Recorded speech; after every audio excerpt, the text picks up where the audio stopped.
இந்த நிகழ்வு நமக்கு உங்களுக்கு தெரியும். கடந்த 5 ஆண்டு காலமாக நம்முடைய சட்டமன்ற உறுப்பினர் திரு ஜி.வி. மார்க்கண்டேயன் அவர்கள் கால் படாத இடம் இல்லை என்ற அளவுக்கு தொகுதி முழுவதும் சுற்றி சுற்றி வந்திருக்கிறார்.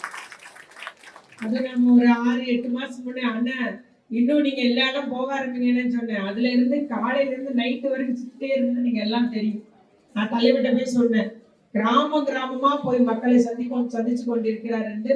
அவங்க அந்த அளவுக்கு களப்பணி. சிஸ்டர் எனக்கு ஒரு 4 நாள் லீவ் வேணும் சிஸ்டர் சொல்லுவாரு. அதுதான் அவருக்கு லீவு. மற்ற நாள் முழுசும் தொகுதி தான்.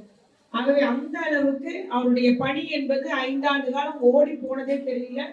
அதுவும் நமக்கு பாராளுமன்ற தேர்தல், அந்த பாராளுமன்ற தேர்தலுக்காக ஓராண்டுக்கு முன்பே நம்முடைய தலைவர் நம்மை தயார் செய்தார்கள். இன்னைக்கு வறுமை கோட்டு பட்டியல கீழே உள்ளவருடைய எண்ணிக்கை தமிழ்நாட்டில் குறைஞ்சிருக்கு.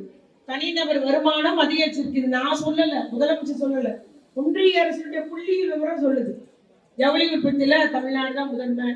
தோழி விடுதி திட்டமா தமிழ்நாடு தான் கொண்டு வந்திருக்கு. அது இந்தியாவில் நாங்கள் கொண்டு வர போறோம்ன்றாங்க. ஆகவே எல்லா திட்டத்துக்கும் முன்னோடி மாநிலம் தமிழ்நாடு தான். இன்னைக்கு தமிழ்நாடு வளர்ச்சி அடைந்துள்ளது என்பதை ஒன்றிய அரசுடைய புள்ளி விவரம் சொல்லுது. அந்த அளவுக்கு நம்ம வளர்ச்சி பெற்றிருக்கோம்.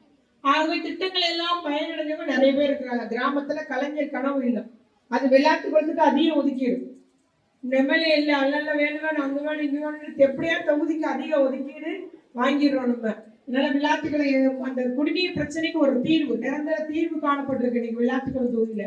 இப்படி நம்ம திட்டங்களை அடுக்கிக் கொண்டே போகலாம். ஆகவே இந்த திட்டங்களால் பயனடைந்த மக்களை நீங்க ஒவ்வொருவரும் நேரடியா சந்திச்சு வாக்கு கேட்டு அந்த வாக்கை உதயசூரியன் பெற்று தருவது ஒவ்வொருடைய வேலை.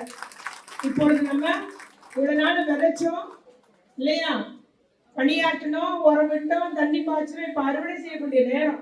ஆகவே மிக முக்கியமாக சிறியார் வீட்டு வெள்ளம் மாதிரி ஆயிடக்கூடாது.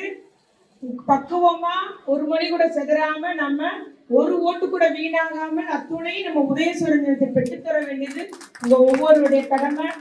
முதலமைச்சர்கள் பேசும்போது அதான் சொல்றாரு, மாவட்ட கழக செயலாளர் அவங்களுடைய செயல் வீரர்களை நம்பிதான், திராவிட முன்னேற்றத்தின் வேர்களாகவும் விழுதுகளாகவும் இருக்கிற உங்களை நம்பிதான் தலைவர் 234 என்று சொல்லுகிறார் என்று நீங்க போய் சொல்லுங்கன்னு சொல்லியிருக்கிறார். ஆகவே உங்களை நம்பி நம்முடைய தலைவர் அவர்கள் வெற்றி பெறுவேன் என்ற உறுதியோடு சொல்றாரு. ஆகவே இங்க உள்ள எம்எல்ஏ நமக்கு களப்பணியாற்றி இருக்கிறாங்க. திட்டங்கள், நம்ம முதலமைச்சர் திட்டத்தை எல்லாத்துக்கும் பெற்று தந்திருக்கோம். செயல் வீரர்களும் மிக மிக சிறப்பாக செயல்படக்கூடிய அத்தனை செயல் வீரர்களை பெற்றுள்ளோம். இப்பொழுது நமக்கு கூடுதல் பலம் கூட்டணி கட்சிகள், அத்துணை கூட்டணி கட்சிகளோடு இப்ப புதிதாக தேமுதிக இணைஞ்சிருக்குது. நம்முடைய இஸ்லாமியருடைய அத்துணை கூட்டமைப்பு, அத்தனை கூட்டணி கட்சியும் நம்முடைய கூட்டணியில தான் இருக்குது. ஆகவே நம்ம பலமான ஒரு கூட்டணி, வலிமையான கூட்டணி. நம்முடைய வேலை என்னது, கூட்டணி கட்சிகளோட தோளோடு தோல் இணைந்து நம்ம பணியாற்றிட வேண்டும்.